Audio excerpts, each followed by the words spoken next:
Hello Jerry, bukod sa pagbabantay sa mga eskwelahan, ano pa ang gagawin ng mga pulis ngayong araw na simula na ang klase?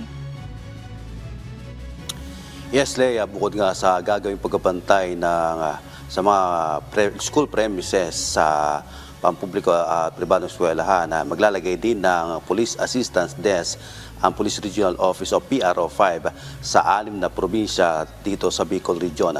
Bahagi ito ng pagpapatupad na mahigpit na seguridad sa mga pribado at pampublikong eskwelahan dito sa Kabikulan.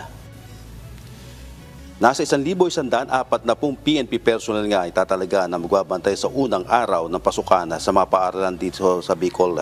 Ang sa PNP Bicol, bukod sa pagbabantay, maging ang mga pangunahing kalsada patungo sa mga eskwelahan ay lalagyan din ng mga marshal upang masiguro na makararating na maayos at ligtas ang mga guro, mag-aaral, maging ang mga magulang sa mga eskwelahan.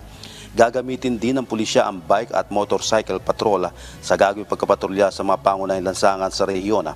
Ang naturang inisyatibo ng PNP Bicol sa pamuno ng Police Brigadier General Andre Perez Dizona ay naglalayong masiguro ang pagkapanatili ng kaligtasan at katahimikan sa mga eskwelahan. Sa tayang PRO5, 3,872 paaralan sa private at public school ang lalagyan na nasa 438 Police Assistance Desk.